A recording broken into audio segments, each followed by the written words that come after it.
পেশাব করার পর যদি পেশাব গায়ে বা জামা কাপড়ে লাগে, এরকম সন্দেহ হয়, তাহলে কি এরপরের ইবাদতগুলো জায়েজ হবে?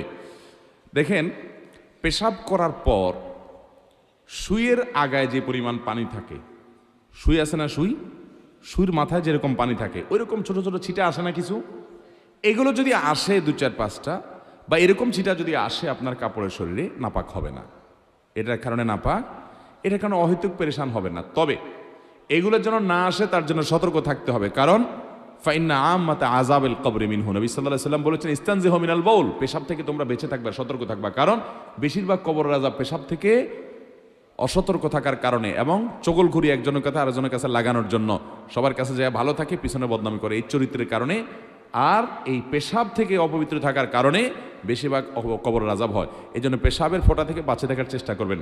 দাঁড়ায় যদি সরসর করে পেশাব করে দেন তাহলে ছিটা বেশি আসবে, এই জন্য বসে বসে করবেন এবং উপযুক্ত জায়গায় করবেন। তারপরও যদি ছিটা চলে আসে, ওই যে সুইয়ের আগার পরিমাণ এরকম ছিটা আসলো 2টা 4টা 6টা, এতে কি হবে না, নাপাক হবে। সতর্ক স্বরূপ পায়ে আসছে, পাও ধুয়ে ফেললেন, শেষ।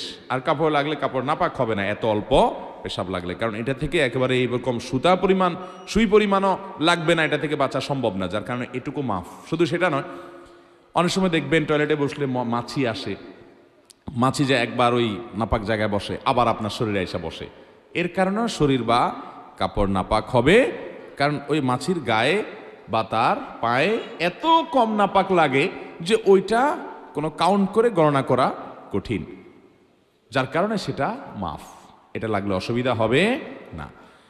এর বাইরে যদি মনে করেন পেশাব অনেক বেশি লেগে গেছে, একেবারে 1-1.5 হাম পরিমাণ আরো বেশি লেগে গেছে, এরকম নিশ্চিত হন, তাহলে তো নাপাক হবেই। তাহলে যে জায়গা নাপাক হয়েছে ওই জায়গা ধুয়ে ফেললে আপনি নামাজ পড়তে পারবেন।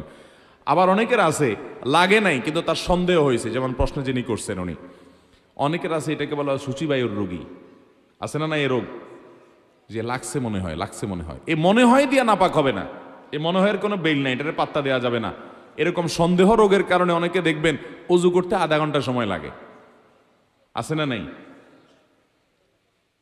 অজু করতে আধা ঘন্টা সময় লাগে কেন? তার সন্দেহ হয় মনে হয় একটু শুকনা রয়ে গেছে। হাদিসে আসছে 3 বার ধুইতে, সে 30 বার ধোয়ার পরও তার সন্দেহ থাকে আরো, এটা সন্দেহের রোগী, এই সন্দেহকে পাত্তা দেওয়া যাবে।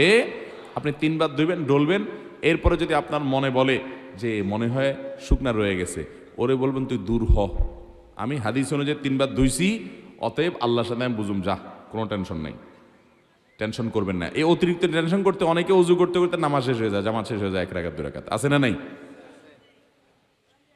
মুখে নিয়ত, এটা তো পড়া কোনো নির্দেশ কোরআন হাদিসে নাই। আমি একবার এক ব্যক্তিকে দেখলাম নামাজের পাশে দাঁড়াইছে জামাতে, আমার পাশে আইসা সে নাওয়াইতুয়ান পড়তে পড়তে এই অর্ধেক পড়ে আবার শুরু থেকে পড়ে, হয় নাই মনে হয় আবার পড়ে, এসব করতে করতে ইমাম বেচারা রুকুতে যায়, রুকুতে ওইটা দাঁড়াই হয়ে গেছে, আর সে নাওয়াইতুর মধ্যেই পড়ে রয়েছে, যেটা পড়ারই কোনো নির্দেশ ইসলামে নাই। তো যাই হোক, কোনো প্রকার সন্দেহের রোগকে গুরুত্ব দেওয়া যাবে।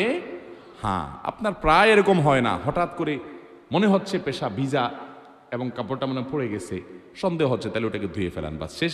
আর ওই যে ছিটার মতো পড়ে ওইটার কারণে নাপাক হবে না।